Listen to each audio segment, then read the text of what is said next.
and we'll go live.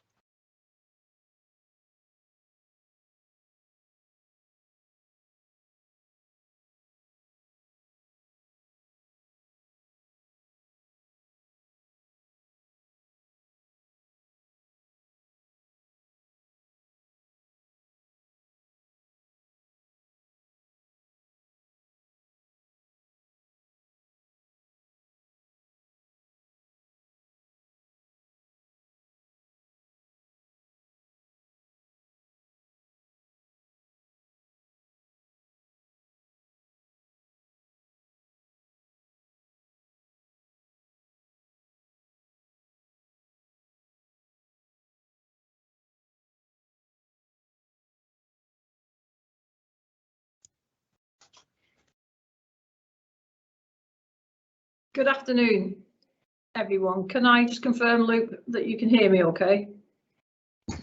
Yeah, loud and clear. Thank you. Welcome to the Short Straits Technical Webinar. This is an event about moving freight from EU to GB from the 1st of January 2022. I'd like to hand the microphone to Stephen Webb, the Director for Border Readiness in the Borders and Protocol Delivery Group. Stephen, can you hear me?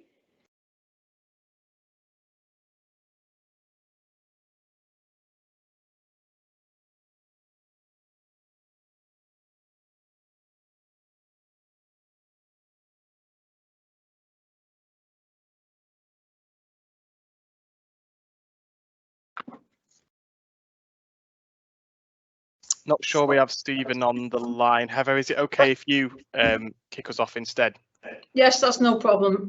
Stephen, if you do join, please feel free to interrupt. So as I've already said, today's event is a Short Straits Technical Webinar for freight moving from the EU to GB from the 1st of January 2022. We're going to cover the practical detail of what you as a haulage or logistics company, a broker or an intermediary, and also what the driver will need to do to prepare and move goods from EU to GB after the 1st of January 2022 via the Short Straits. I'd like to thank you all for taking time to dial in today. I know we've got many representatives from the UK and France because this is also about the Short Straits, but there are also economic operators and representatives from many other countries because they are also users of the Short Straits. There are some 20 plus countries, including some beyond the EU. We hope that the information presented today will be useful and informative for all of you, wherever you're joining us from today. One of the UK's government's priorities since the end of the transition period is to maintain fluidity at our borders, and the object of this webinar is to support the transport, logistics and intermediary sectors and the drivers themselves, all of whom have a role to keep our trade with the EU and beyond moving across the Short Straits. The webinar is designed deliberately to provide all actors in the supply chains with the tools and knowledge of systems and processes in order to move those goods and operate efficiently from the 1st of January 2022, when GB import controls for customs are implemented at the border. Thank you for your time today. I'm now going to hand over to my colleague David Smith, who's the Director for Border Force South East, for his opening remarks. David. Yes, good afternoon, everybody. As Heather said, my name's David Smith. I'm the Director for UK Border Force with responsibility for operations in the southeast of England, and that includes on the Short Straits routes, but also the inland border facilities in Kent. I'm really pleased to be able to speak to such a wide range of companies and representatives this afternoon from across Europe who trade across the Short Straits. We all know what a key route this is to both UK and European trade, and it's critical that we ensure that we're best placed to be able to keep that route running in an optimum way. Border Force is responsible for the control of goods and people entering and leaving the UK at its borders. In addition to our border security role, Border Force completes customs procedures and compliance checks on goods imported to and exported from the UK. The southeast region of Border Force covers the ports of Dover and Eurotunnel, as well as the partner ports in Calais, Dunkirk and at Coquel, and also runs the inland border facilities at Sevington, Ebbsfleet, Stock 24 and Dover Western Docks. We operate 24/7 across both the ports and the inland border facilities, and our operating model allows us to flexibly deploy resource according to demand in any one of those areas to ensure that we meet service standards. So as Heather has said, really important event this afternoon where we can make sure that you are border ready to transport your goods both through the short straits ports but also to facilitate your journey through the inland border facilities as well. Okay, that's enough of an introduction from me. I will now hand back to Heather. Thank you, David. My name is Heather Jones. I'm one of the Deputy Directors in the Border Readiness Directorate of Border and Protocol Delivery Group in the Cabinet Office. I've already said my welcomes, so I think we can just move on to the first slide, please, Gillian. Thank you.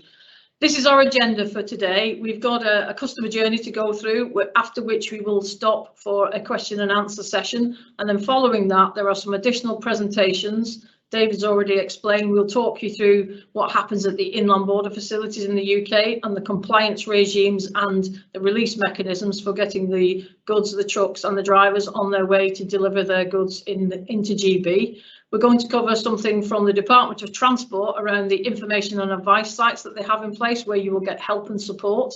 And also finally, a look ahead to July 2022 from a customs perspective, where we'll cover something on the implementation of entry summary declarations, and then a final wrap-up session at the end. Thank you, Jill.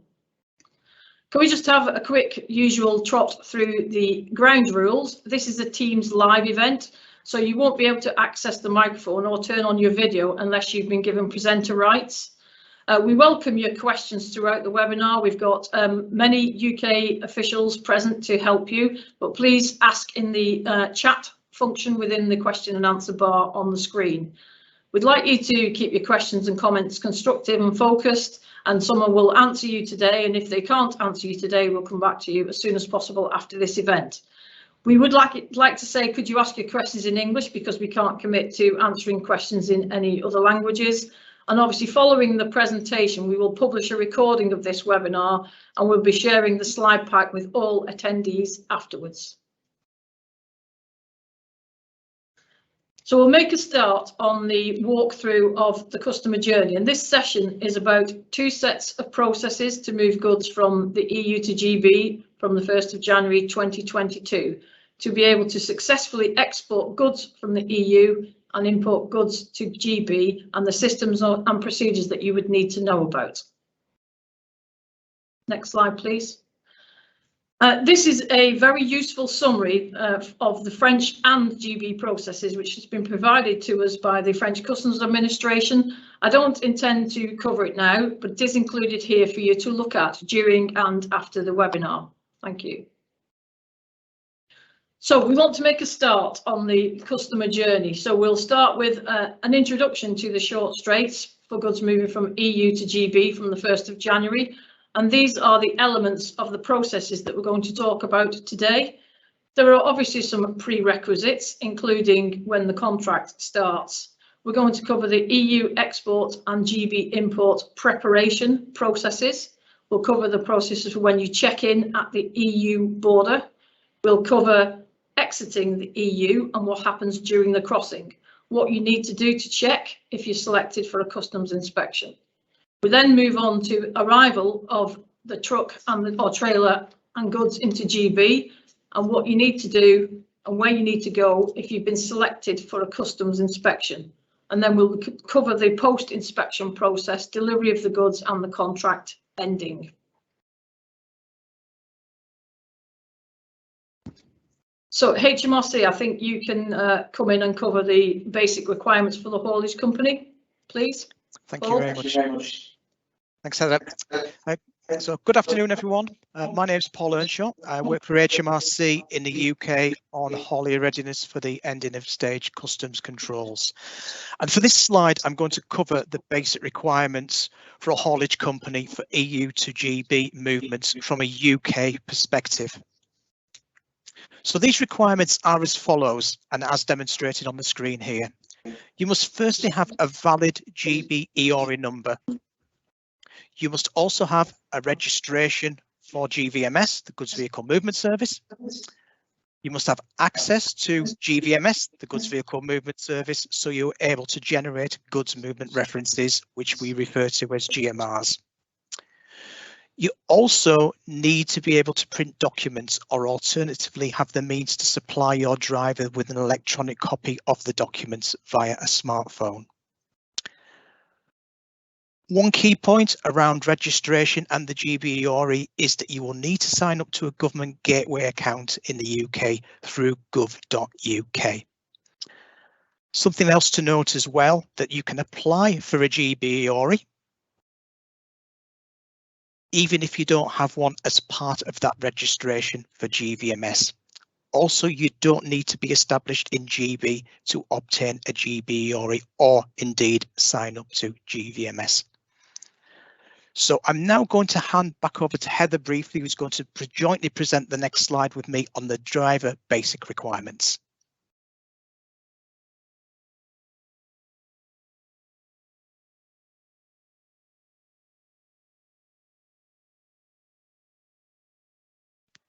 Heather, I think you're on mute.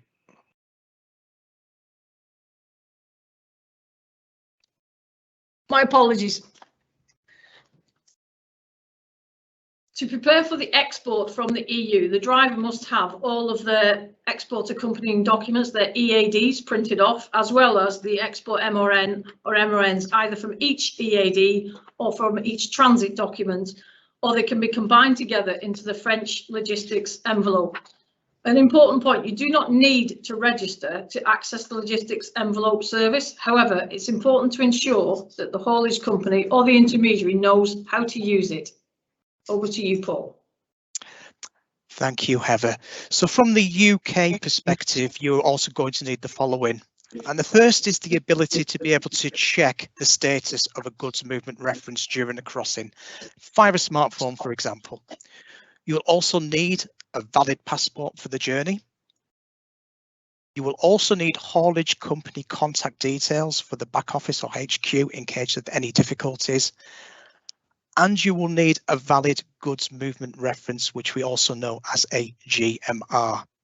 So moving on to the next slide, Heather and I are going to look at the two systems, GVMS and SI Brexit in France, and how these are different.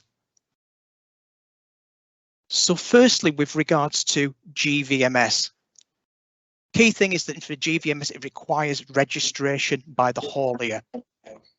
Now, the haulier may be defined as the following. They may be defined as an independent driver transporting goods and doing their own customs paperwork. There could be a company that subcontracts to pick up goods on behalf of another business. They may be a logistics business hired to transport goods and complete customs processes on behalf of another business. Or they could be a large retail business that transports and declares their own goods. Now, a haulier may delegate responsibility for this to an agent, intermediary or other third party, such as a broker. But in all cases, we strongly recommend that you register for GVMS as soon as possible if you're going to be moving goods into GB ports. And we advise you don't wait until the last minute, even if you don't need to use it until January 2022. Now, that covers the registration part. Second key aspect of GVMS is the haulier must actively enter the various customs references into that GMR that they have obtained from a declarant or trader. Now, this could be an entry reference number from the UK import system, which we call CHIEF, known as Customs Handling of Import and Export Freight as its full name. Or it could be some other reference number, for example, a Common Transit Convention, TAD MRN. Next key point is the GMR must be validated on the EU side at check-in with the carrier. And a key point is that whilst GVMS has been active for Common Transit Convention movements from the 1st of January 21, it will become applicable for all other movement types. For example, those imports declared into CHIEF we mentioned, or CDS, or ATA or TIR car name movements from January 2022. Last and not least, the vehicle ID must be known as well for GVMS. We'll just hand back to Heather now to cover the SI Brexit side.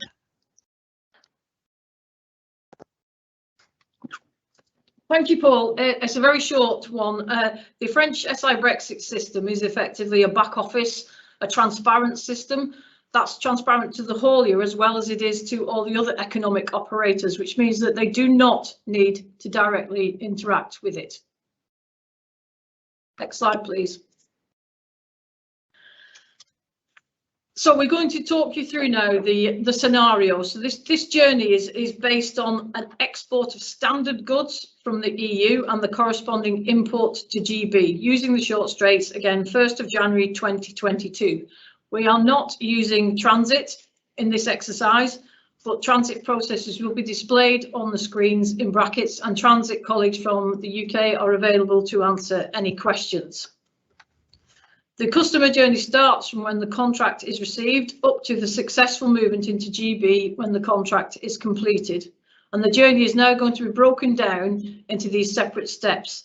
And I'll cover the processes for the export from the EU, and then my colleagues in HMRC will cover the steps that you need to take to import to GB.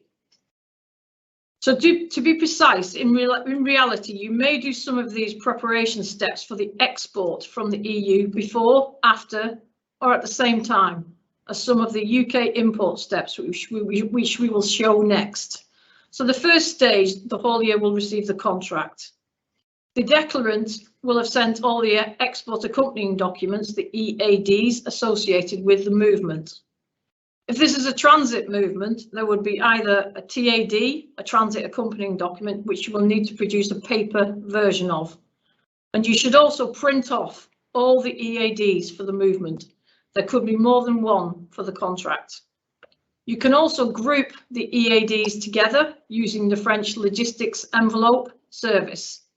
It's important to stress that this is all of the preparation needed for the export documents process. And that important point is to make sure that you have all of the EADs either separately or in the logistics envelope. You also need to prepare for the import to GB, and I'll hand back over to Paul. Thank you. Thank you, Heather. So this is the equivalent pre-arrival process for imports from a GB perspective focused on GVMS. So we start on the left-hand side of this slide here. It's step 1A. And that always starts with the haulier or intermediary logging into GVMS using that government gateway account. Moving on to step 1B, the GMR is created by populating those pre-lodged reference numbers, for example, an entry reference number, and also the intended vehicle and crossing details are added at this stage. Important point, if you are moving common transit convention movements, you would add the TAD movement reference number at this stage. And similarly, if you were adding ATA or TAR carnet reference, the same would apply. Now moving on to the next steps, step 1 and step 1C and 1D, these really happen around the same time. Firstly, the driver needs to be provided with the GMR.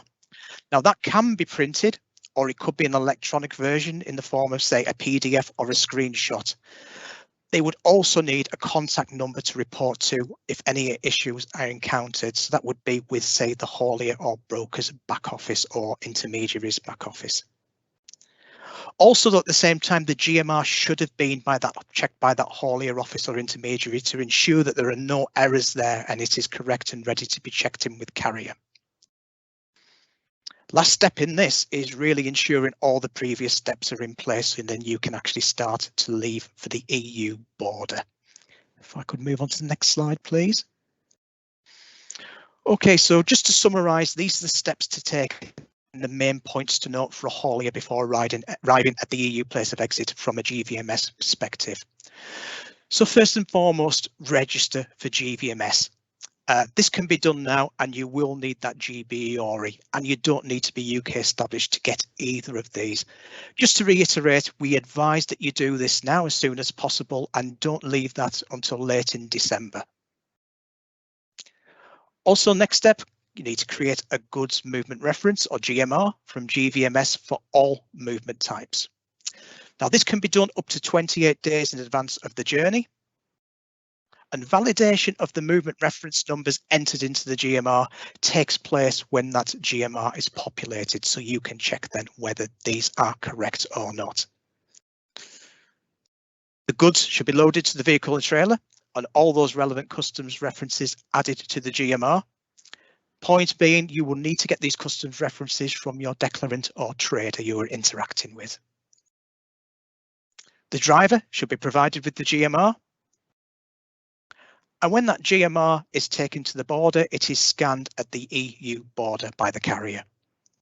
If the GMR is not valid at the border, it will be rejected and return an error to whoever created the GMR.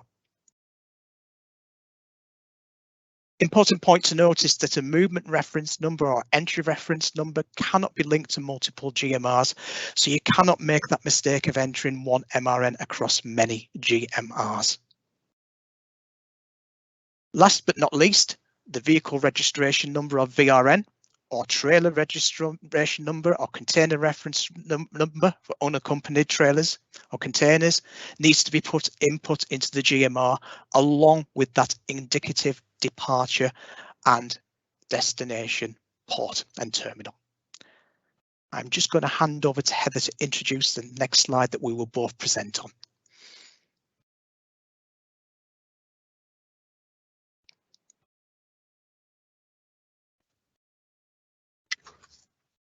Thank you, Paul.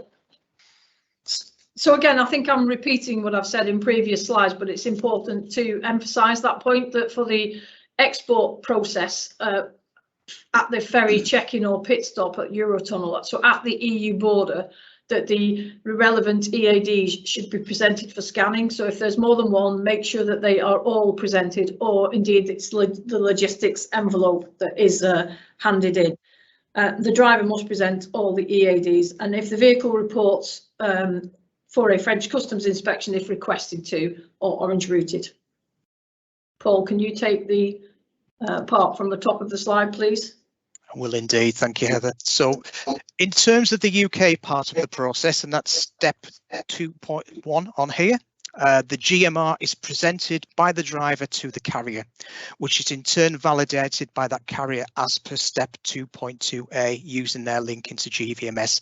So this is provided usually in a barcode form and scanned by the carrier, although it can simply be the GMR ID from the GMR that can be entered by the carrier. Either way, they will carry out that validation at this stage.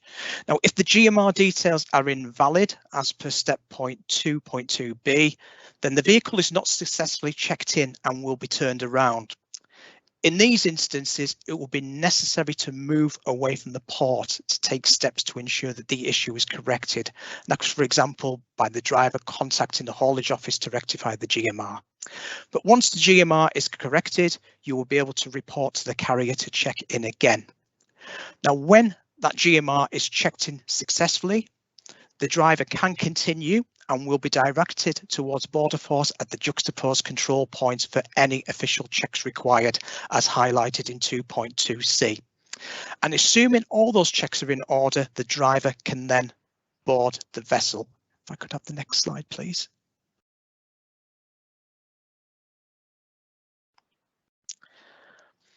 Okay, so in terms of how you can have a successful crossing. Okay.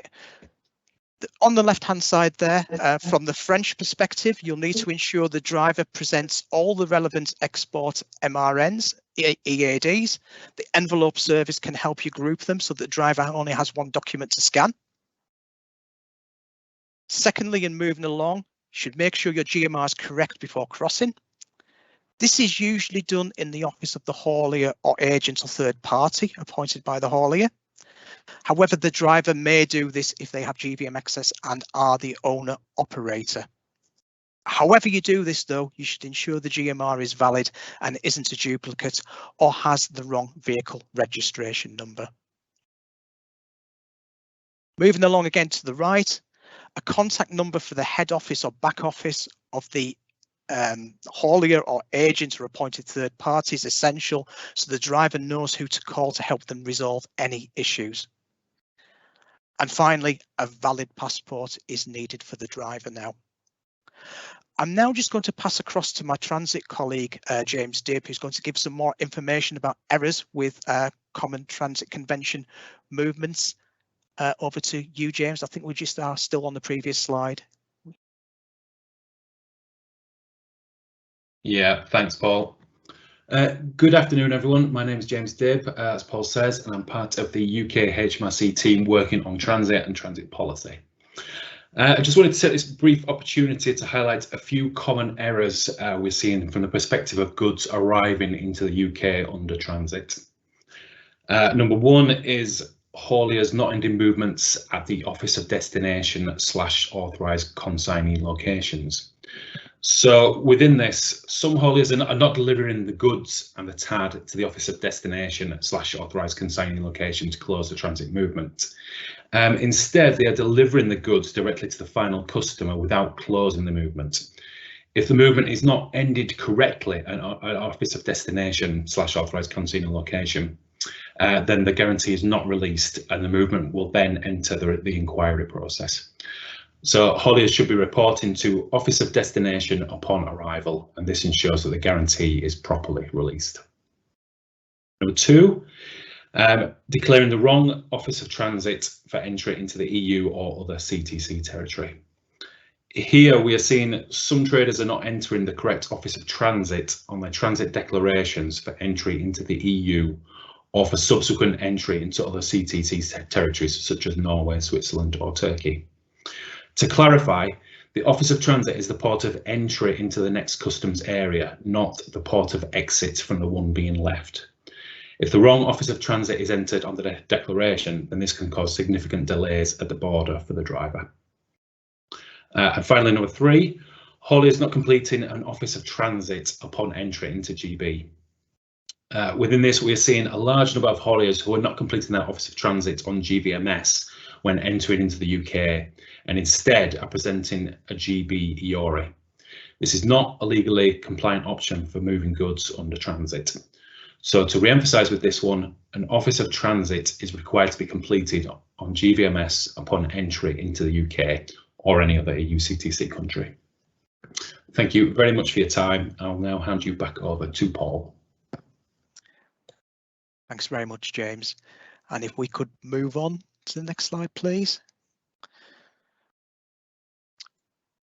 Okay, so what could go wrong? So this slide is a summary of what could go wrong if you have an invalid GMR at check-in in the EU.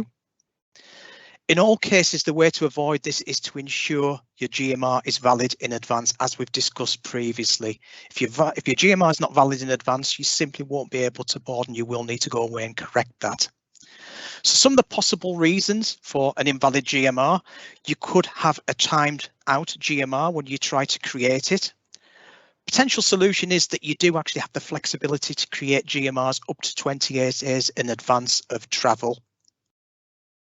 But also to just keep trying if you are having any difficulties completing that GMR, and check the service availability pages for on gov.uk under Goods Vehicle Movement Service to see if there are any existing system problems. Another issue you may have is a failed pairing of the Anpr and data. And the way to ensure this doesn't happen is to ensure that the GMR is updated with the correct vehicle registration number. Really important and significant if you are swapping vehicles at the last moment, which can happen. Let's face it, can happen quite often.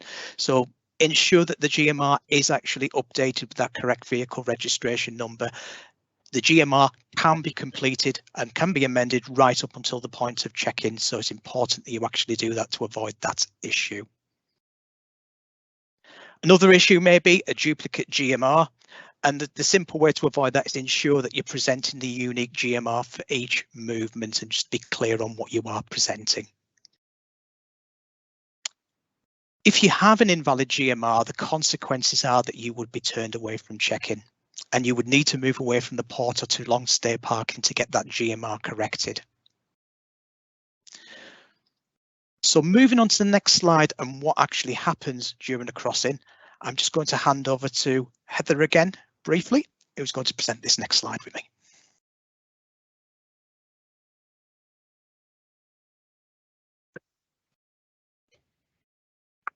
Thank you, Paul. Sorry, I'm muting and unmuting. So for the export process from the EU, we don't need to sort of labour this, but because we said already that SI Brexit is a transparent system, it's a back office system, but that system releases the EAD. So it moves on from there back into your world, Paul, please. Okay, thank you. We did say it was really brief, didn't we, Heather? So yeah, we're into step 4B now, and we're looking at the crossing from a GV perspective. So this is the risk rating aspect of the process. So during the crossing, GVMS will send a separate electronic message to UK Customs for the import, and the GVMS process can continue by sending the data set within the GMR to GVMS.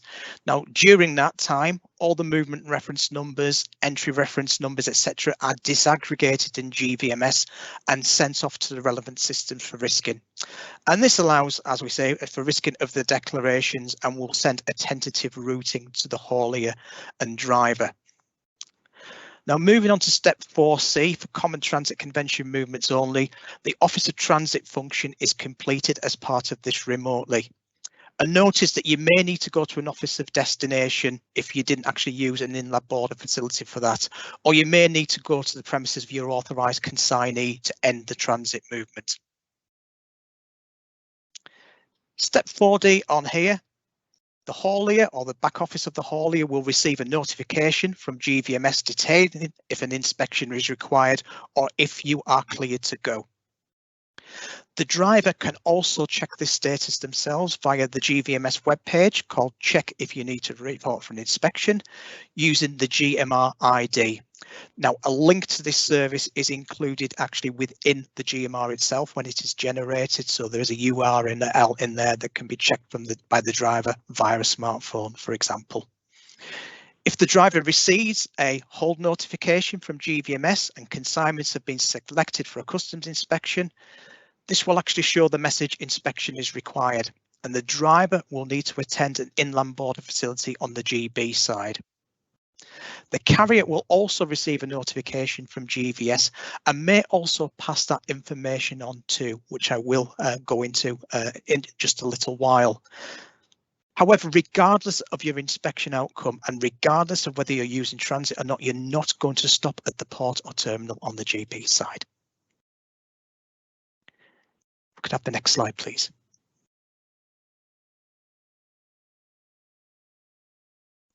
Okay, so reflecting on the action a driver should take, a driver will need to know if they're required to attend an inland border facility or for a customs inspection on arrival. Whoever actually created that GMR, whether it's the haulier in the back office or a broker or third-party intermediary, they will be able to see the control status of the GMR on the GVMS dashboard. I did mention that drivers can also check the control status of the GMR themselves using the Check If You Need to Report for an Inspection service. Key points of the Check You Need to Report for an Inspection service is that you don't need access to GVMS itself. You don't need access to a government gateway account. You can simply access that via the URL contained within the GMR or via a direct link to the gov.uk side. All you need to be able to do is enter that GMR ID into the Check If You Need to Report for an Inspection service. Finally, some carriers will offer a service similar to this one at Eurotunnel, you can see. And as you can see there, drivers can see a list of vehicle registration numbers and their status on a TV screen and will help providing that message to drivers. So next slide, please. So the final slide for me is what could potentially go wrong during a crossing or on arrival into GB. And the slide is self-explanatory to a point. If there is an issue with the smartphone device, for example, you lose the Wi-Fi or cellular connection, then you need to find another way to obtain a connection or contact the person or head office who is actually controlling the GMR to check that status. I also just want to draw your attention to system failure while we're here. If the system fails before check-in, You should keep trying to submit the GMR, and also check the service availability page on gov.uk for further advice. If there is a prolonged outage, full details will be supplied on there. The haulier, the really important thing to know is that we have robust fallbacks in place with carriers to maintain fluidity and to keep goods moving. If there are failures for a sustained period, the business continuity process will be followed and carrier staff will direct the driver in terms of what to do next. Also, that system availability gov.uk pages will be updated, as I mentioned earlier. I'm now going to hand over to my HMRC colleague Phil, who I understand is going to cover the next slide, freight selected for a custom control. So thank you, and over to Phil. Many thanks, Paul. Good afternoon, everybody. So my name's Phil Moxon. I work, as Paul has said, for HMRC. I'm responsible for our inland border facilities, and I'm going to talk through a little bit about what will happen when a driver arrives, the journey from the port to an IBF, and some background information that will be useful regarding what actually happens when the driver attends the inland border facility. So as you can see on the screen, there are 8 steps that we've covered on this slide. The step 1 is the haulier drives from port to IBF. So this will probably be the driver rather than the haulier who will do that. They will be directed by signs, road signs, to an IBF and via the IBF app. So that depends upon which actual IBF facility that the driver will look to attend. So that may well be going up the M20 to Sevington or beyond up towards Ebbsfleet, being the 2 main key IBFs that are in Kent. Okay. Step 3, so the actual arrival for the driver at the IBF, the automatic number plate recognition camera will pick up the vehicle registration, and the driver will be met by a security marshal who will direct them to the front office of the IBF. Where they will be asked to provide the relevant paperwork relating to the goods that are being moved. Those goods, depending upon the type of movement, the paperwork relevant to that type of movement, will be discussed with the front office, and to make sure that the driver can provide everything that they need. The actual process for being on site, where they're directed to a parking area. Some IBF sites do have designated parking area depending upon the type of movement that is undertaken. There are actually 2 types of separate checks really that I want to cover off on this slide, and that is that, as we've seen from Paul, drivers may be directed to an IBF for a customs check, a physical or a documentary check by our Border Force colleagues, and this would have been notified via Gvms. The driver may also be undertaking a movement for CTC, Common Transit Convention, at an IBF. So if arriving from the EU, that will be an Office of Destination check, and the documents relevant to that will be required. If it's as I say, a physical or a documentary check, the goods may be expected, and depending upon the requirement of Border Force when we're there. And then if all paperwork is in place and the checks can be finished and completed, the haulier, the driver, will be able to leave the IBF and go on their onward journey. So that summarises the key points per the slide on the screen. There's just a couple of other points that I would like to make. Not all drivers need to attend an IBF. For example, if you are starting or ending a CTC movement at the premises of an authorised consignor or consignee, and you have already validated the transit accompanying document, or the TAD, you do not need to attend an IBF. You would only attend an IBF if you were moving goods through the ports of Dover, Eurotunnel or Holyhead. The predominant points of contact at the IBF will be HMRC and Border Force colleagues, and as I say, there will be other colleagues on site, traffic marshals, to actually assist the driver with their movement and make sure that they have the relevant paperwork.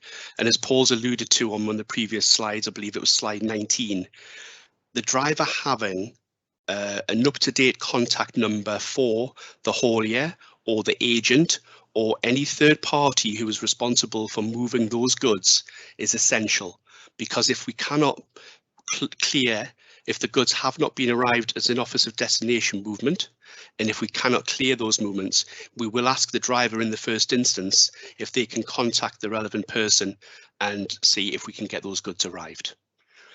Just a little bit about the IBF in terms of demand. We do see the highest volumes of traffic at the IBF between Tuesday and Friday, particularly in the afternoon between 1 and 5. So if drivers can undertake their movements in the evenings or throughout the night when the sites are quicker, potentially they will be quieter, and it may mean that they are processed more quickly.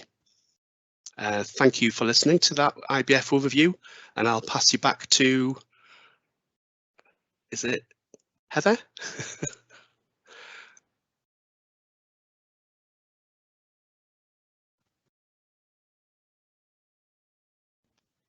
Hi, thanks, Phil. Yes, this is a summary slide of everything that we've covered in the very fast walkthrough of the process. So I don't intend to read it all out to you again, but we're offering this slide to you as exactly that, summary of the step 1, step one part A, step 1 part B, step 2, step 3, step 4. So you can look at this after the event and then come back to us if you have any follow-up questions to our contact details. But thank you to Phil and thank you to Paul for that excellent presentation of the process.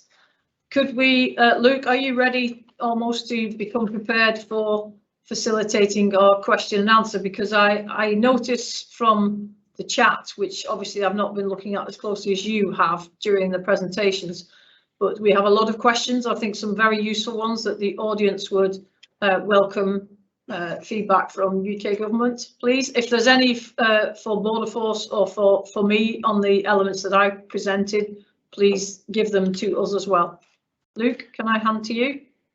Thank you, Heather. Yes, thank you for your questions. I can see a few we've already got some early answers to, so thank you to colleagues for doing that. Lots still outstanding. If we could just start with a kind of, I guess, an intro question to HMRC. Will there be any sort of further training for GVMS, either for the freight forwarder, the intermediary, the haulier, or the driver at all? And where can people access that training?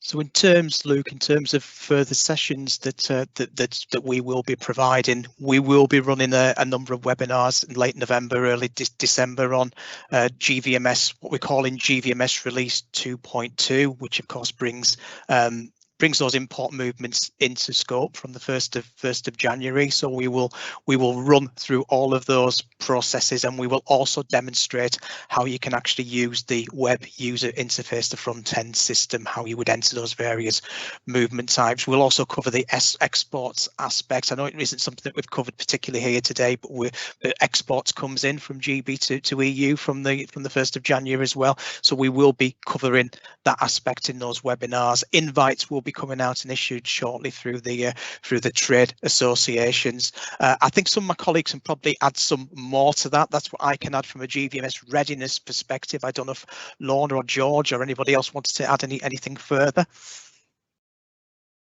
Yes, I'll come in here, Paul. Just to add to that, we are scoping out at the moment, holding some additional industry days that will walk through very specifically how you register for GVMS, how to create a GMR. So those invitations hopefully will be coming out very shortly, and those events again will happen in the next few weeks to really try and provide that lower level detail. Great, thank you everybody for those answers. We've got quite a few on groupage and GVMS from sort of freight forwarders as well. I'll give one as an example, although thank you, there's been quite a few questions. The example is, how does GVMS reconcile the number of pre-lodged import decks / MRNs for transits against what is actually loaded on the vehicle? So for example, if 20 shipments are loaded, so it would expect to see 20 import declarations or MRNs, depending on what's going on in the truck.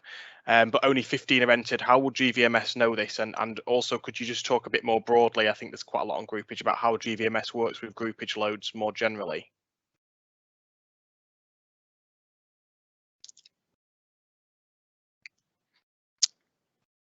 George, are you able to assist with that particular question? Or is it one we need to take? I think we may need to take that specific one away, I'm afraid.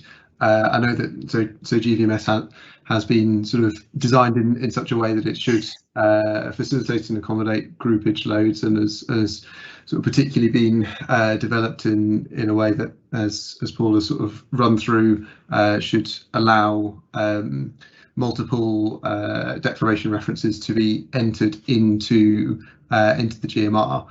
We might have to come back on the sort of specifics of how that's sort of reconciled at the point of departure, but I think sort of important to flag that it is a responsibility and a legal responsibility to ensure that there is proof of all of the declarations having been pre-lodged before the goods arrive, or before the goods board on the EU side. So there is a responsibility to ensure that all of those declaration references are included within a GMR.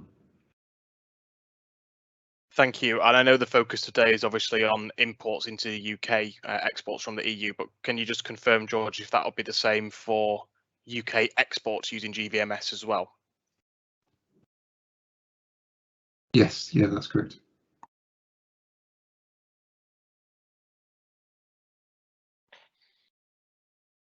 Thank you.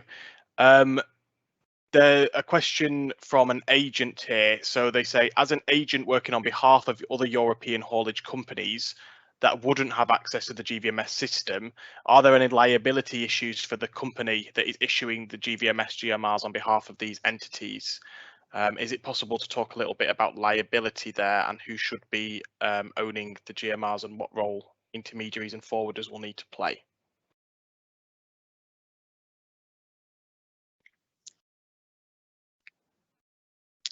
Okay,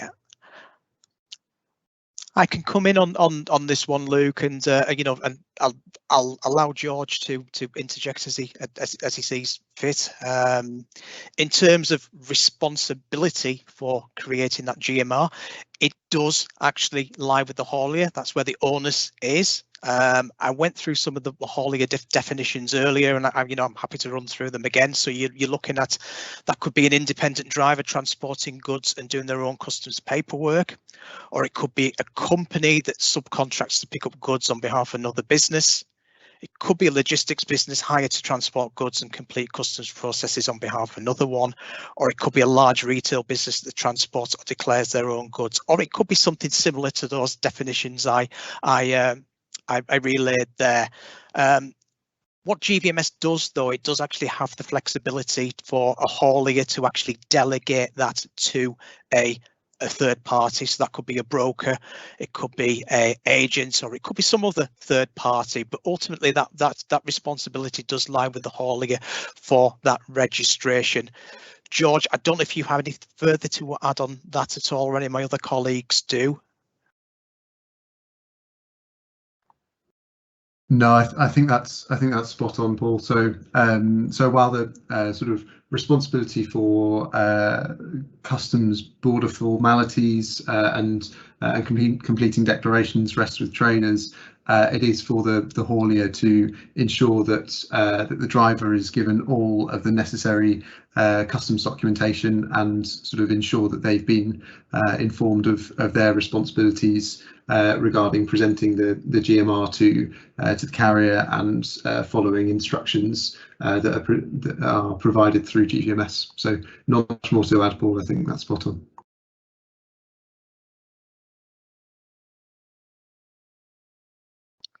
Thank you.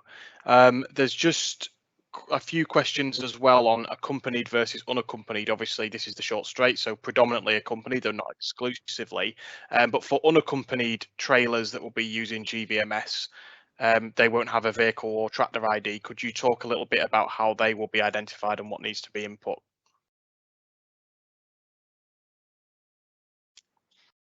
So it is possible to enter the either the container reference number or the trailer reference number into the GMR like you would for a vehicle registration number. So that's how you would enter it for unaccompanied freight, and you would actually state that your goods are unaccompanied. You do actually have that option within the GMR to do that.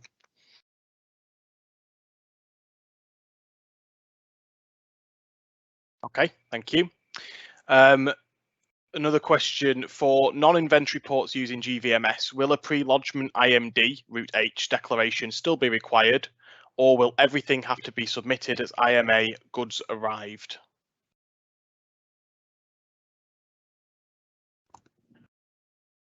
So we may want to come back, I think, on the technical detail of that, but my understanding is that GVMS facilitates the arrival of those pre-lodged declarations, and I think there may have been another question in here around in the Q&A around completing manual arrivals, which is the process that is currently followed under the staged customs controls.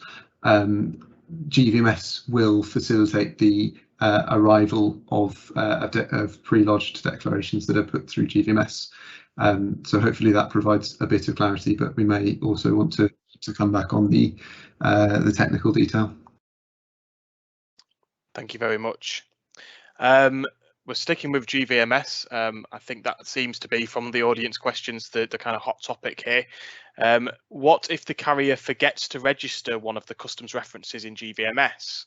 Can we add this to the GVMS portal after it has crossed the border in order to get the release message from Chief?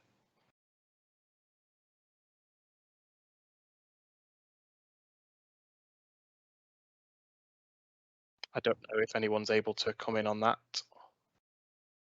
I think all I would say on this is that it is very important that all declaration references are included within the GMR for all of the goods that are moving before the goods board on the EU side. So my understanding would be that retrospective adding of declaration references to a GMR would not be allowed, and that it is a responsibility to ensure that declaration references are held for all goods that are moving before they board on the EU side. Great, thank you. We have a question about the GVMS login process and the actual user experience. Why is the two-factor authentication necessary for GVMS login? The question says it costs a lot of time for big transportation companies.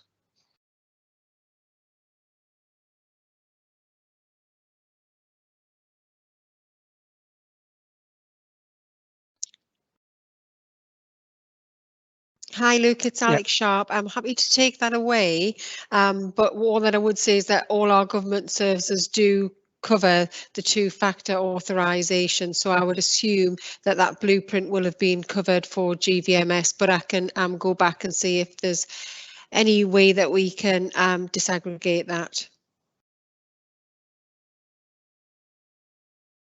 Great, thank you.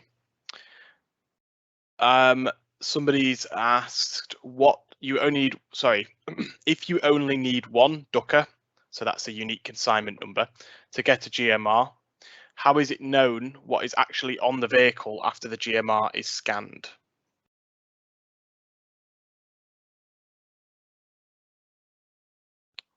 Is anyone able to take that from HMRC?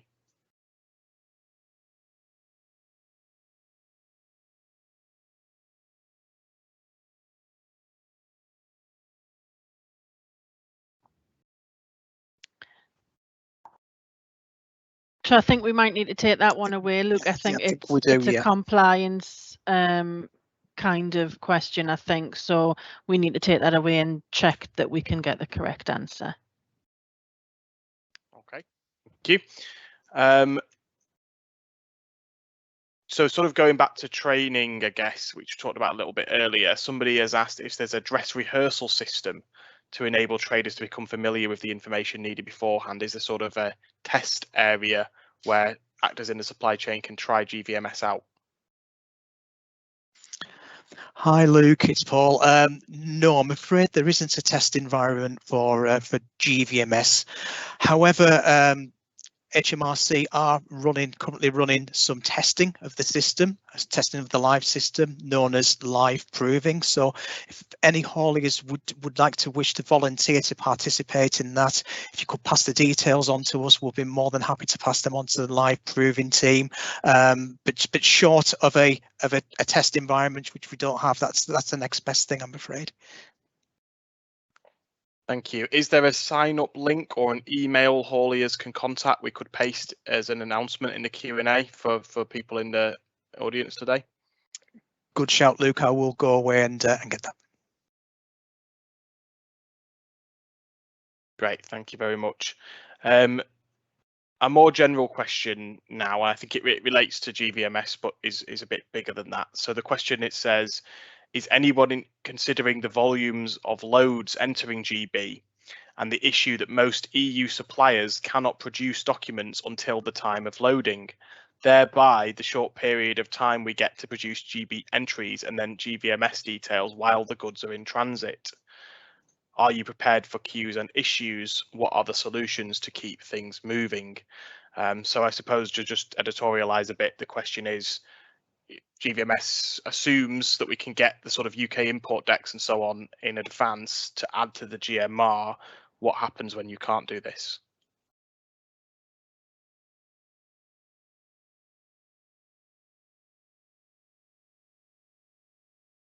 Is this one we may need to take away?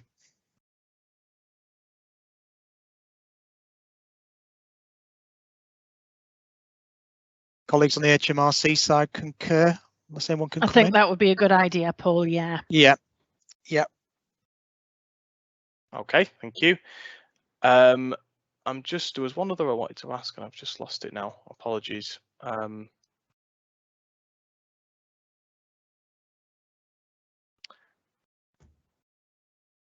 There's a question about support. So what will the support hours be for GVMS? Sorry, Luke, can I just come in briefly, please? Yeah, please do. Just to say on some of the questions that we've seen in the chat, Stephen can't unfortunately access his microphone at the moment, my director, who's responsible for infrastructure and border readiness. And there is an operational testing team within BPDG that's looking to do a lot of testing, which includes obviously GVMS elements. So we can come back on further detail about that, but any interested parties should get in touch with us, Luke, through our normal email address, which hopefully you'll show at the end. And then a second strand, just to save HMRC's voices for a few seconds at least. There's a lot of questions about inventory link ports in the chat, and obviously this event is about the short straits. So just to also let you know that my team are also developing a similar webinar to this one, a technical webinar on those arrangements for the inventory link ports too. So we don't need to cover those questions today because they'll be covered in that subsequent event. Thanks, Luke. Thank you. And I know we've had, yeah, as Heather said, there's questions about inventory link ports and other routes as well, which will be covered there. Just one on the driver routing before we move on to session 3. Finally, we showed the driver routing screen. We've had a couple of questions on how that links in with SPS goods and also how it links in with other, for example, your route 1, 2 or 6 at Dover. So is it possible to give a little bit more detail about how that routing is calculated and how that links with any DEFRA systems that may be coming in from July? Hi, it's Phil. I think what I can say on that one, Luke, is that as you say, from July 2022, for SPS checks undertaken by our colleagues in DEFRA, they will go to Sevington IBF. So when those goods are identified, the driver will be directed directly to Sevington. And as it stands at the moment, that is the only prompt that a driver will get to go to a specific IBF. As we've said, for an Office of Destination Movement coming into the UK from the EU, the choice is really the driver and the hauliers. And you can, of course, pre-notify to go to an IBF. So they can go to an IBF of choice, What it will do as well, of course, is, as we've already covered, there will be a prompt for a border force check, either a physical or a documentary check that will be undertaken. And again, that will most likely, for a driver, point them to Sevington. But again, that may be possible to go to, say, Ebbsfleet in Kent as well. So I think for a DEFRA check SBS, that is the one that we know that we were directed to Sevington. Sorry, Luke, was there another aspect of that question, a second part? No, thank you, Phil. I think that covers it off. I think there were just questions about how the driver will need to know where they need to go. It's now 3 o'clock UK time, so is it possible if we could move on to the next slide, please? So we've got some additional presentations. I will now hand over to my colleague Fiona Gaffney for our first presentation on inland border facilities. Thank you. That's great. Thanks very much, Luke. Good afternoon, everybody. You already heard a little bit earlier on from my colleague Phil from HMRC about some of the IBFs and some of the processes, and indeed the question that was just raised about Sevington too. So I'm just going to give you a little bit more of an overview of what the IBFs are, where they are, what they do, just to give you a bit more insight this afternoon. So the inland border facilities are the UK government sites where customs and documentary checks take place away from the port locations. They act as the officer departure for the outbound journeys and officers for destination for the inbound journeys. Checks for the following movements are carried out there. So the CTC, Common Transit Convention, ATA Carnet, TIR Carnet, CITES as well. And as Phil mentioned earlier on, you only need to go, it's not for everybody to go there, you only actually need to go to an inland border facility if you're travelling through the Port of Dover or Eurotunnel, and indeed Holyhead, and you're moving any of the goods that fall within those categories. When the customs controls that we have currently end at the end of December this year, we are expecting some increases and changes to some of the vehicle numbers at the IBFs which are already open. So for imports, CTC movements under officer destination, and we can expect them to increase as transit has started to use for import controls for importing goods. We can also expect to see that Route 1 documentary and Route 2 physical checks will be undertaken by customs officials at the IBFs, particularly on goods being transported under CTC, and that border force risk-based checking of vehicles will also increase as we undertake movements to import goods. There will be some additional processes in place as well to deal with goods under temporary storage. The IBFs that you can see on the screen at the moment, there's a number of them around the country. Warrington's close to junction 20 of the M6, so it's got good access to the kind of north of the region, and Birmingham as well, close to junction 6 in the M42. We can also expect Holyhead to be operational in January as well, and North Weald is a location that's in Essex. You also heard Phil, I think, mention a while ago that you won't necessarily be directed to the IBFs. There is an IBF app available for drivers, especially if they have smartphones as well, which will help them to get processed on the site as quickly as possible. The other advantage to using the app is that you can tell HMRC in advance that that is where you intend to go, and it does help to kind of manage the traffic as well. So the app, if you want to find it, is available on the Google Play Store and also on the iPhone App Store too.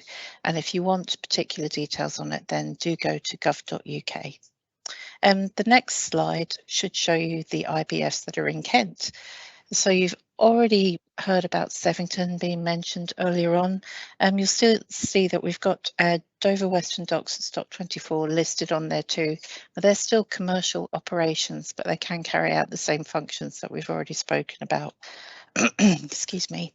Currently, most of the traffic is using Sevington and Ebbsfleet in terms of outbound checks. But it's really important to remember that you have options. There are other sites available. It gives us a bit of resilience. If anything does happen at a particular IBF, then there are other ones that you can use, and so shouldn't disrupt your journey too much. But I would encourage you to look at gov.uk and to consider getting the app as well, so that you're able to tell us that you're actually intending to arrive there. You'll notice there's a yellow triangle on the map there that says Dover IBF. That's something that's coming online a little later in the year, but it will provide yet more resilience and more options for people using the short straits. I think the best thing to kind of piece of advice to take away is to please make sure that you do have all the information that you need readily available for when you arrive at any of the IBF sites. There are plenty of people to help you at the locations. HMRC and Border Force colleagues and other operators will be visible to you to help with hauliers with any of their questions. But one thing not to expect is customs agents to be on site at any of the government IBFs. If we just move on to the next slide, please. Okay, so from January, the short straits traffic requiring checks will be directed to the IBFs. The full inbound checks coming into effect in July will also see traffic directed to Sevington if it requires SBS checks, which is something which was mentioned earlier on. And as the Dover site comes online, that's something that becomes an option for you as well.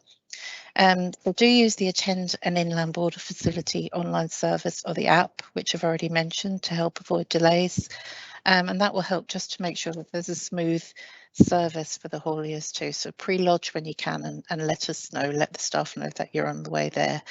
There is a full list of IBFs available on gov.uk, so it is worth logging on there and just checking for any other information.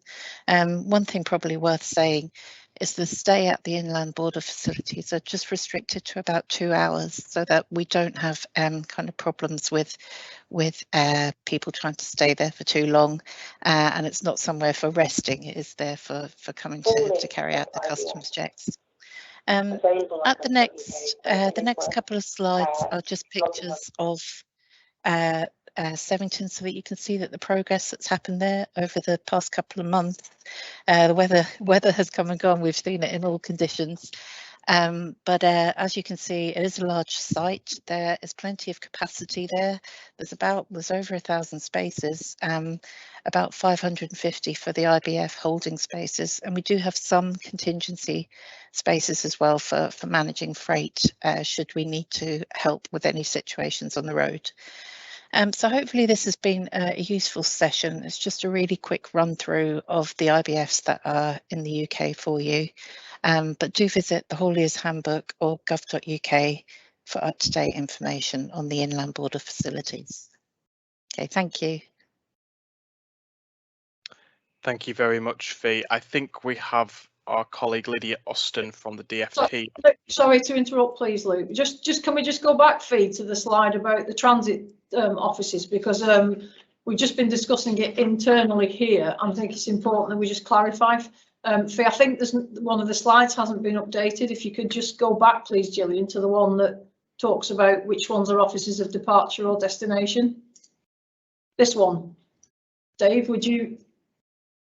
One before. One before, please. One after. Sorry, one after. The next one, please. This one. Yeah, I think it's just important to highlight that Stock 24 and Dover Western Docks can both still be used as office of departure for CTC. So they shouldn't be blank boxes. It's really quite important. Okay, thank you, Dave. Thanks, Fiona. Sorry, Fee. Thanks, Luke. Thank you for that clarification. No, good to note. Lydia, over to you, please. Hi, thanks, Luke, and hello, everyone. So I'm Lydia, and I head up the Border Readiness and Kent Traffic Management team at the Department for Transport.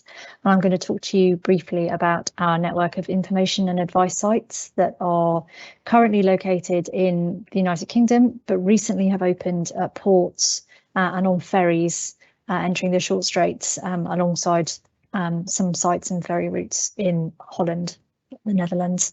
Apologies. So, Luke, if you could flick to the next slide, please. So many of you will already be in some way familiar with the Department for Transport's information and advice sites. Since they opened 12 months ago, we've had almost 1 million hauliers visit the sites for advice and support on a number of different topics, spanning from how to download a Kent access permit in order to access Kent at the beginning of this year, right through to how to download Gvms, how to register, and how to use it for January 2022. The current network, as you can see, is spread all across the UK. We have sites in Scotland at Lockerbie and in Holyhead, along with a number of sites across England. The majority of these are co-located with COVID test sites for hauliers requiring a COVID test. We have recently launched ferry crossings on a number of different routes. We operate on 56 different crossings a week between England and France at the moment, along with a presence on Stena Line, and we're hoping to extend that presence to P&O ships. And this is an opportunity at any of our sites, really. It's an opportunity for hauliers who are preparing, haulier drivers, who are preparing for changes from the 1st of January to access advice and support and come and ask any questions really that they have about any of the changes that are coming in. We will also provide training on Gvms and on any other platforms that are required from the beginning of the year, and answer any questions that drivers may have about how to access different elements of systems and also ports from the beginning of January. We should also say that we're currently providing advice on a whole range of other issues at the information and advice sites. So drivers who are interested in applying for visas, for example, for short-term activity in England, we're providing advice on that. We're providing advice for drivers on how to apply for a passport if they currently have an ID card.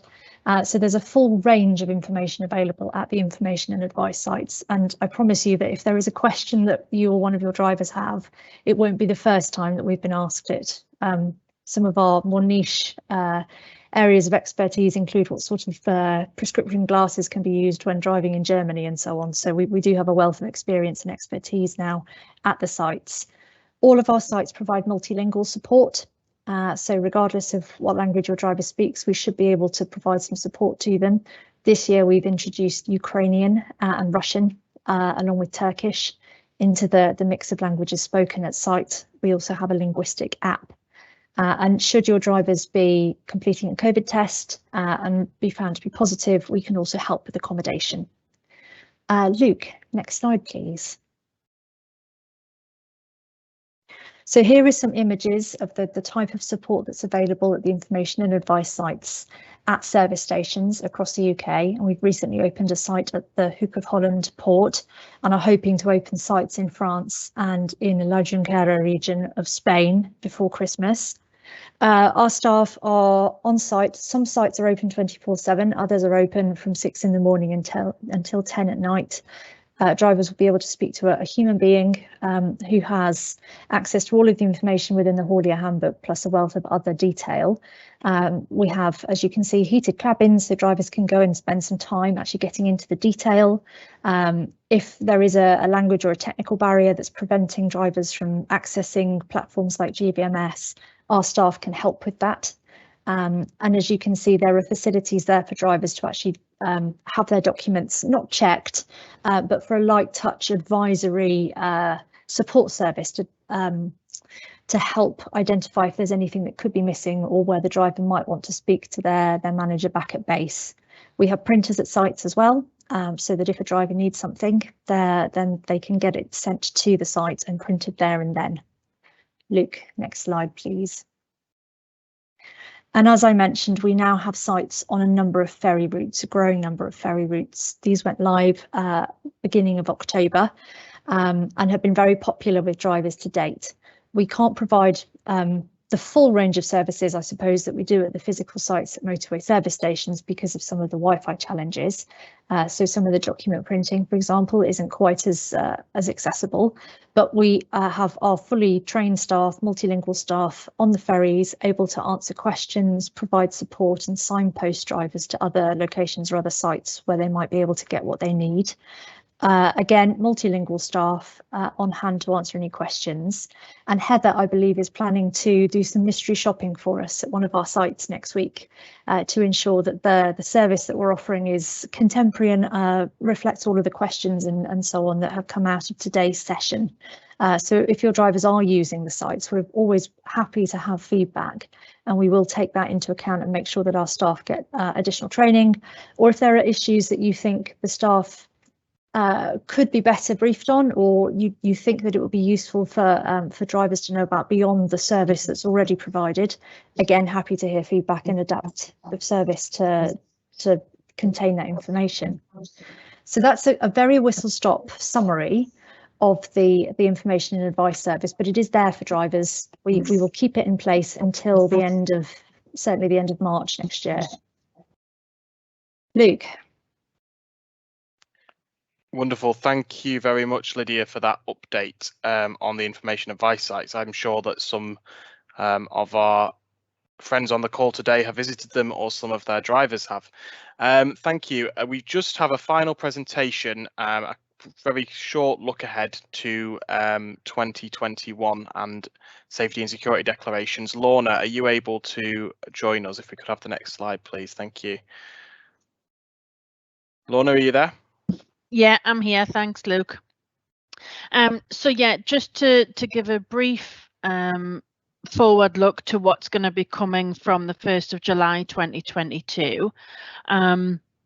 Specifically, we will have entry summary declarations for safety and security that will be required from the 1st of July.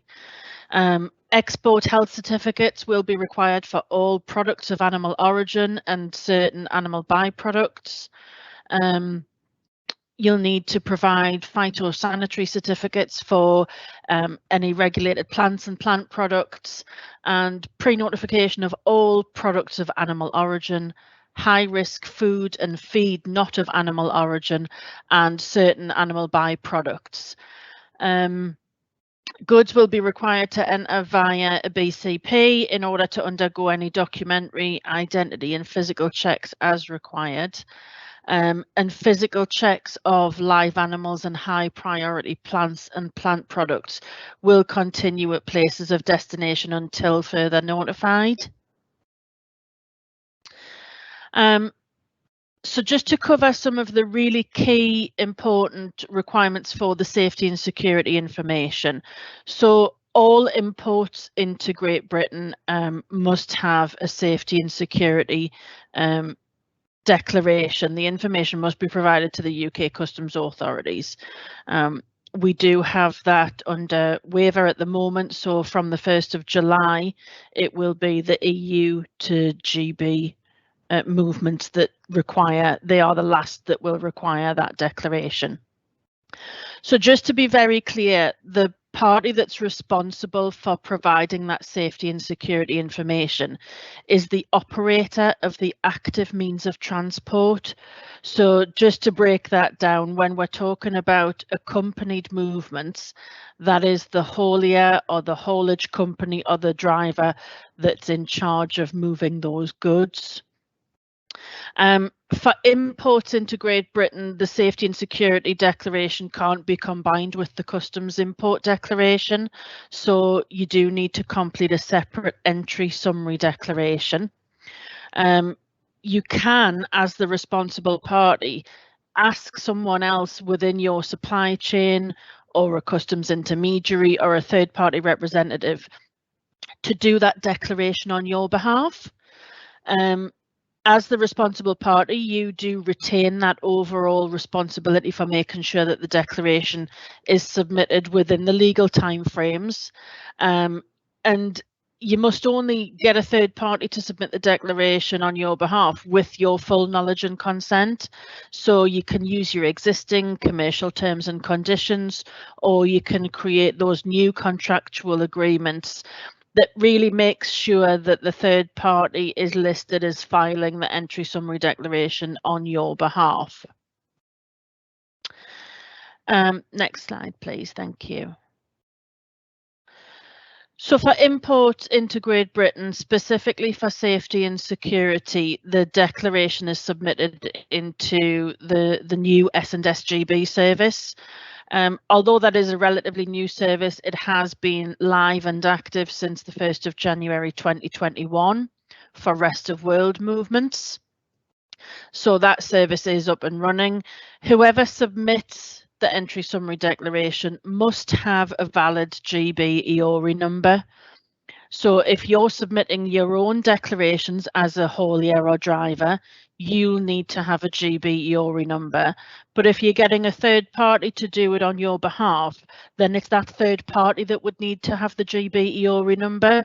It's whoever's actually filing the declaration. As well as the GB EORI number, you would need a government gateway user ID and password if you don't already have one.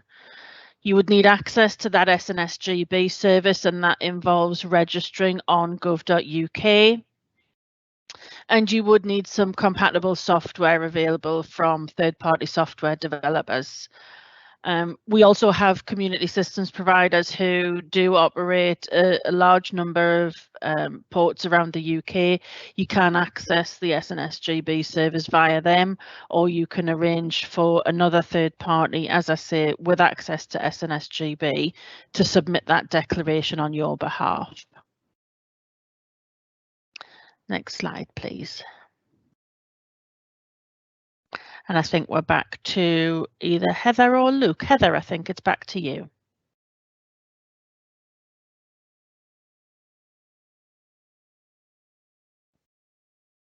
Okay, thank you. I don't think we've got any more slides to present, have we, Luke? No, we've got plenty of questions though. Yes, we have got a lot of questions, so I would like to, given we have quite a lot of time left, I would like to try and go through quite a few of these. Thank you for putting our email address in, Luke, to people in the chat. So for those people who, we will commit to answering your questions as soon as possible with our colleagues in HMRC. And I can see there's also a lot of questions about the 1st of July changes, but of course, you know, we're trying to do this in stages, so we're concentrating on the customs for January 1st, and then we will be running a separate event as soon as possible on the 1st of July changes. But Luke, can you select from the chat the ones that you think?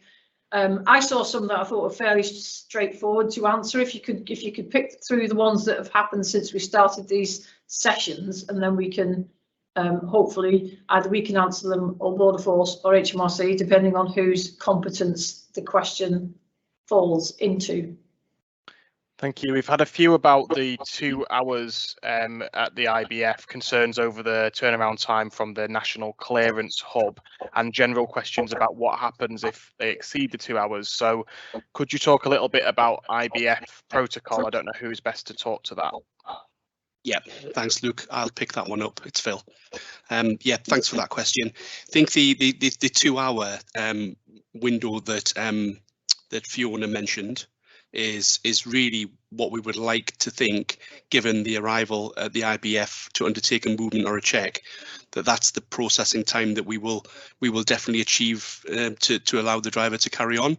What we're not saying is, we're not being prescriptive to say that if a driver exceeds that 2 hours, that we will be asking them to leave. It very much depends on a case-by-case basis, depending upon the status of that movement.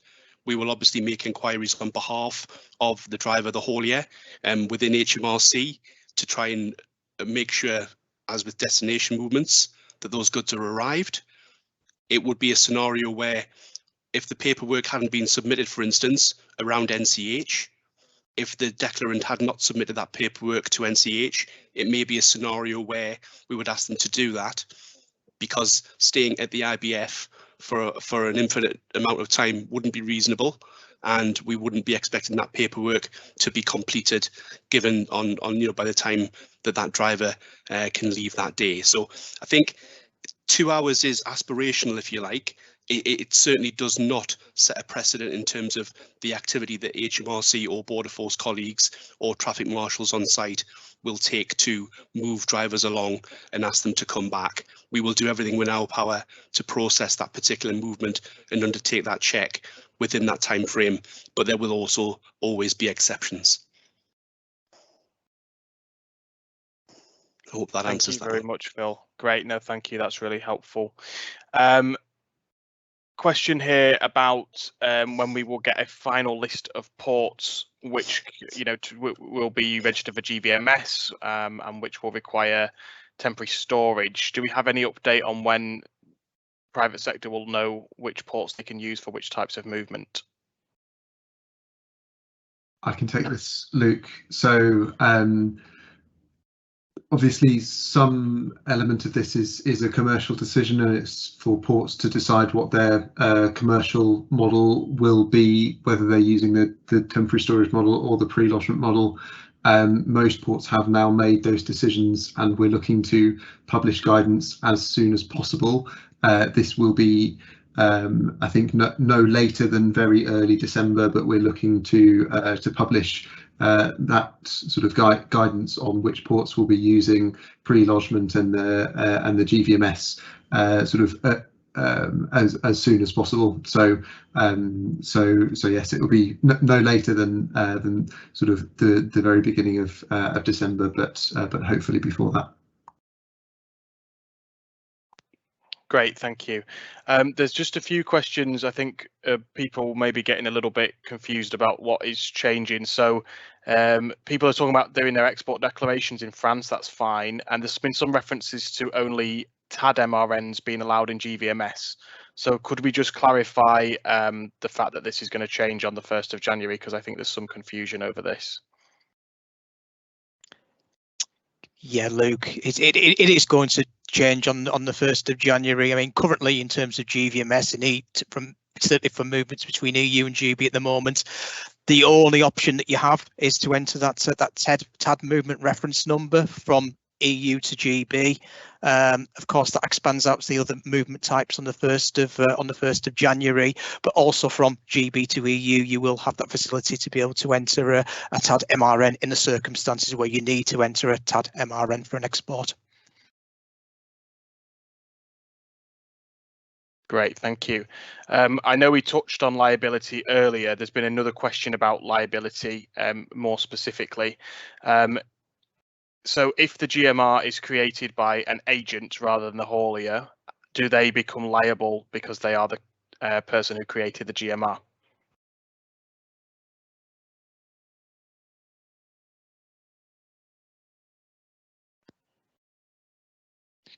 Is that one any of my other HMRC colleagues can answer, or do we need to take that one away? I think we can take away to confirm. My understanding is that the liability will sit with the person who has created the GMR, but I think also important to note that for the use of GVMS, the way it has been envisioned and the way we've thought about it has been that it will be the haulier creating those GMRs as the haulage company is sort of best placed to manage the GVMS process and to communicate with drivers, etc.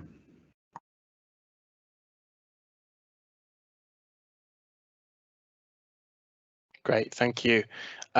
We have a question on the ENS. Can that be merged with the import declaration post the 1st of July? I don't know if Lorna, you're able to speak to that. Yeah, I can do, Luke. So no, the entry summary declaration is a standalone safety and security declaration, and at this precise moment in time there are no plans to amend the customs import declaration to combine those into two documents. So it is a separate declaration, separate to the customs import deck.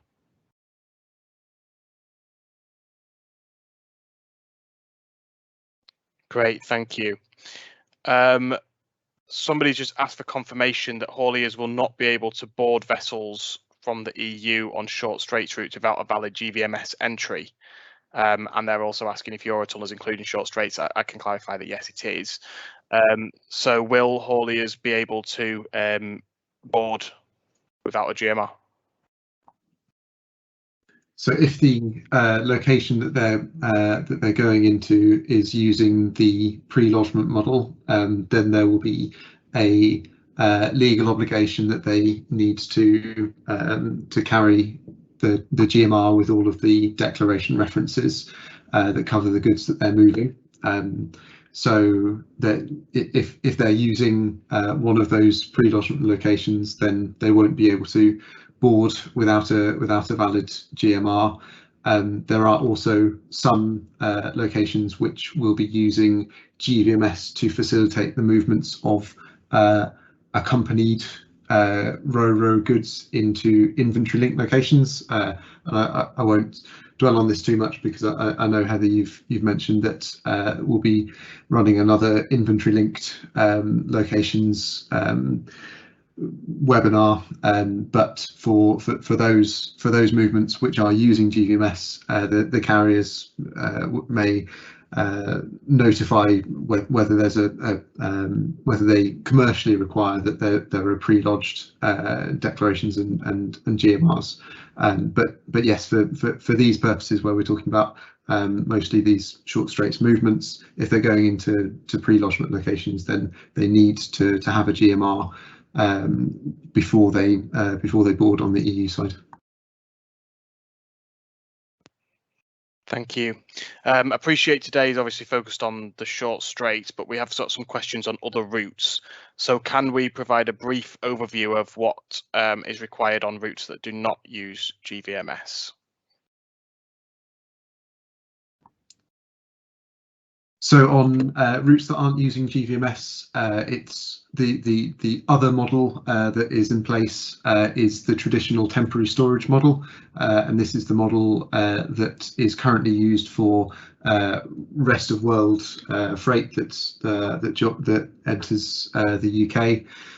Under that model, while declarations can be pre-lodged, there isn't a legal requirement for them to be pre-lodged. And goods can be stored at the frontier after they're presented for up to 90 days before a declaration, a full customs declaration needs to be made and before duty can be paid. So that's the model that's currently in place for ports which have sort of more space, more processes to store those goods on arrival. So for those goods, declarations can either be pre-lodged or their declarations can be made up to 90 days after the goods have arrived in GB. Great, thank you. There's still lots more questions coming in. I think, Heather, are we handing over to you to compare a few more questions, if that's okay?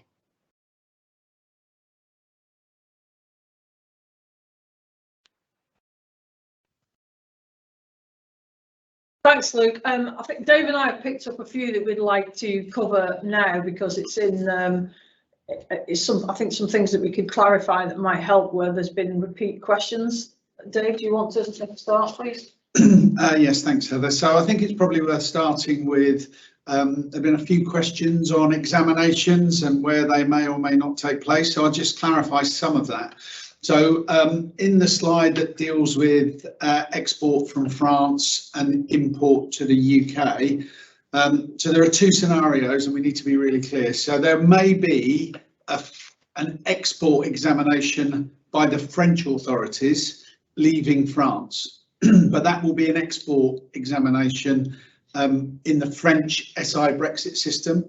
There is no proposal for Border Force to do an import examination in a French port. All import examination requirements will be dealt with in the UK and an IBF in the UK. So really, really important point of clarity. The only Border Force inspection in France will be in the current scenario. So as is, if we decide to select a vehicle for a security check, and every vehicle, obviously every driver has to go through an immigration check. So examinations in France will only be by the French for customs procedures. First point of clarity, not for GVMS examinations. The second, which has come up several times, is the will every truck be inspected while entering the UK? The answer to that is, at an IBF in Kent, the answer to that is no. So only vehicles that are required to go to an IBF because they've received a message to say that they are to attend for an examination. Now that may be a paperwork examination or a physical examination of the goods, and that message will be communicated to the driver or a representative, whoever is designated. The other scenario is if you need to go to an IBF for your entry procedure. So for instance, if you're on a transit movement and you need to end your transit movement, you may also need to go to an IBF. But for clarity, not every vehicle entering the UK will be required to go for an examination. It's subject to the particular scenarios that I've just talked about. So they're the really, really important points I wanted to mention on that. Heather, back to you for another point. A couple that I saw, I don't know if Lydia is still on the call and whether this is for Department for Transport or HMRC or both, but there was a question that I spotted that if you, the driver attends the IBF and they're running short of driver hours, what do they do? Where should they be held? Because they're not supposed to move the vehicle once they've exceeded the driver hours. Lydia, is that for you? I think you're on mute. It will be between Fiona and I. I don't have the answer at my fingertips, but let me come back to you. I'll commit to get an answer at the end of the meeting. Thank you. And one that I actually don't know the answer to, something that Dave, you do, that if Chief issues an inspection route 1 when the vehicle's crossing the channel and knows that they therefore have to go to attend an IBF, do they send the entry and supporting documents to the National Clearance Hub or to the IBF or to both? Is that an HMRC question? I think that's an HMRC question. Paul or Phil, could you help me with that one, please? Yeah, Heather, it's Phil. So the paperwork will need to go to NCH directly in order to facilitate that particular movement. So it won't go to an IBF. However, if that paperwork then is not submitted, the driver potentially will turn up at the IBF and we will need to progress chase that with NCH in order for that driver to be processed, for that check to be undertaken, and for obviously that to be cleared on chief. Does that answer that question? So is it both or?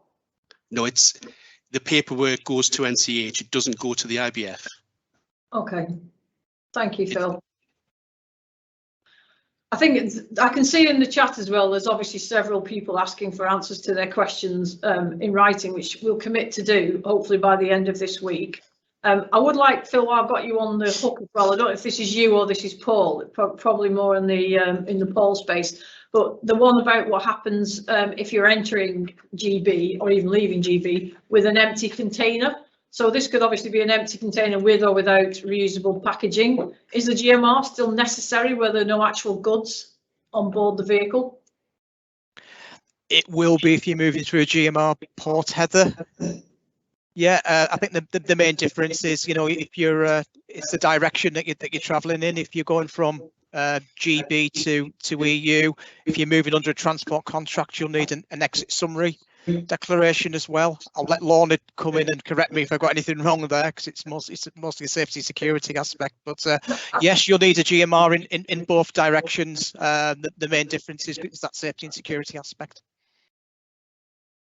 Yeah, that was spot on, Paul. So yeah, any empty vehicles, containers or pallets, including that reusable packaging, will need to have an exit summary declaration. That's been in place since the 1st of October. And then when the GMR requirement comes in, then that will need to go into the GMR. Just for completeness, Lorna, thank you for that. Does that include empty tractor units with no trailer on the back of them?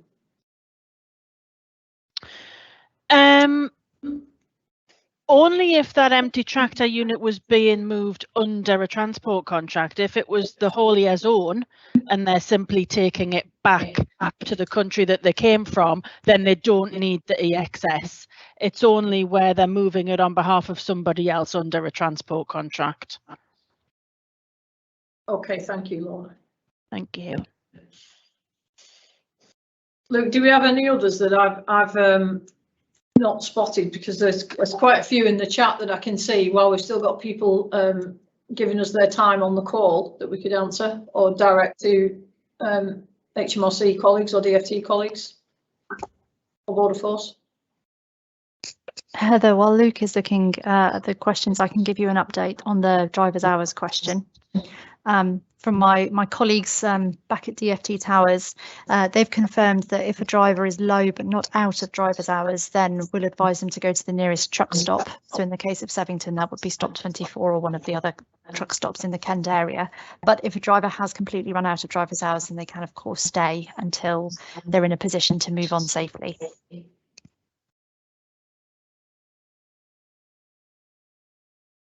Thank you, Lydia. We've had a lot of questions about other ports again, which I think we've kind of covered. Sorry, I'm just having a look now. Heather, I don't know if you've got any others you want to pick up on.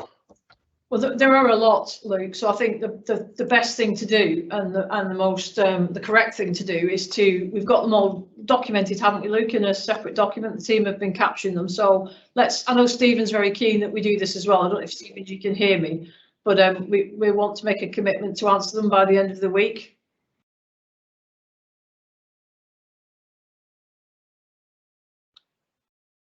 Stephen, are you on the phone? No. Can you hear me now? Yes. Apologies for technical challenges earlier. So Stephen Webb, Director of Border Readiness. I mean, just absolutely, Heather. I mean, I think there may be one or two questions we won't be able to answer, but I'd rather just sort of go through. We've had amazing attendance today. We've probably had 1,500 people. As I make it, we've got about 150 questions that we haven't been able to cover. So really important that we come back and give you chapter and verse on as much of that as possible. And I think we will be, there's a good question there about how you give feedback in on this event and what people found useful, and I think might ask you to say a couple of words about that, Heather. But I think it's very clear to us that the inventory link ports, the other ports, it's important to have a parallel event like this on them. May well be useful having another session on this, and hopefully we've given you more answers on the questions that have been raised. But I mean, it's been a fantastically useful session for us. I hope it has been for you all as well.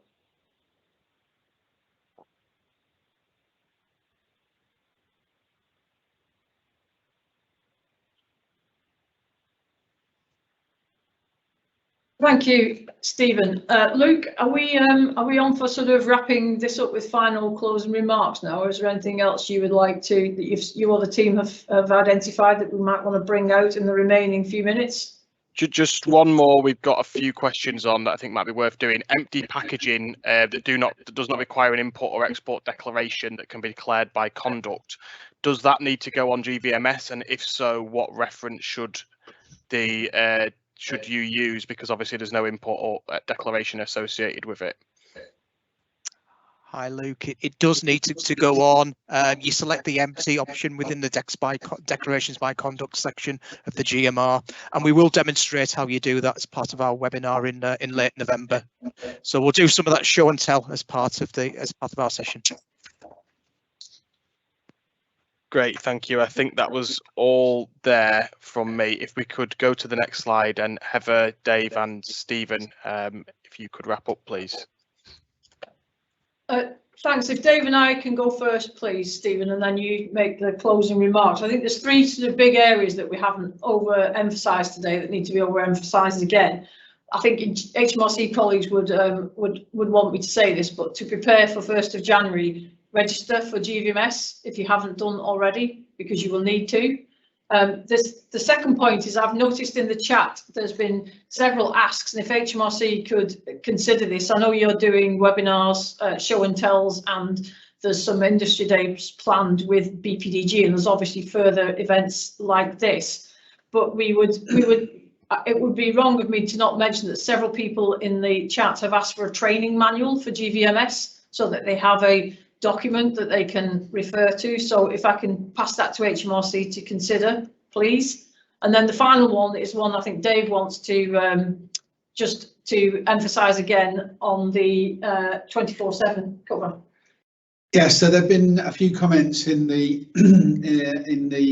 comments bar about 24/7 access to information, and whilst that is a change, I know and we understand that is a change to industry in the way that industry operates currently or has done in the past. But over the last year at the IBFs, we have seen a significant factor in delays and problems encountered is because the driver that presents the goods and any necessary paperwork isn't necessarily informed enough to make changes or add additional information when that is required for the examination, which results in very significant delays until the office that supports that driver can actually provide him with the information or revise paperwork.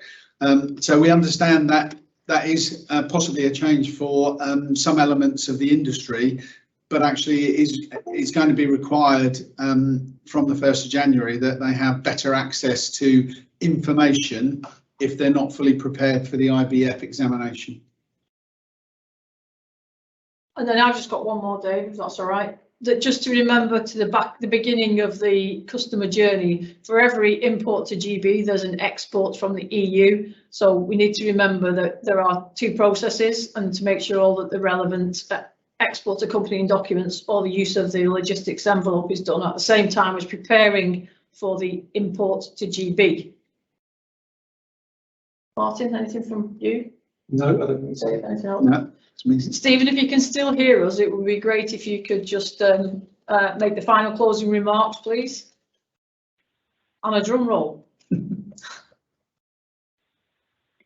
Good, thank you very much. Well, I mean, as I said, this has been a really useful session for us, and do hope it has been for you. I think we will be able to share this material, which hopefully you will find helpfully and internally briefing your colleagues and your teams. I think we've been very pleased about the positive feedback. We've had some things like the Haulier's Handbook, and we've recently filled out something even more narrowly into our flyer that we're going to be distributing for hauliers, and including through the information post that DFT colleagues were talking about earlier. So, as I say, we will come back on these questions as much as possible.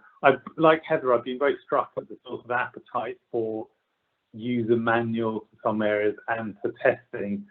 It is worth saying that as well as the technical testing that colleagues in HMRC have been doing, we do have a series of sort of end-to-end tests that we're running in my area in BPDG, and we had the first one just last week, which was looking at automotive parts, coming in through Eurotunnel, and we're having a series of others of those, which will hopefully give us a quite realistic feel. Working with actual suppliers coming in to hopefully give us an actual feeling for how things are going to go down after the 1st of January. We will also need to think a little bit about how we communicate the results, how those went and the results of those, because that might be useful for partners on this call as well. So thank you all. Thank you for the great attendance. Thank you all for the very, appropriately challenging and very helpful, insightful questions. And probably look forward to seeing you, some of you again on a later event in the run up to 1st of January. So thank you all very much.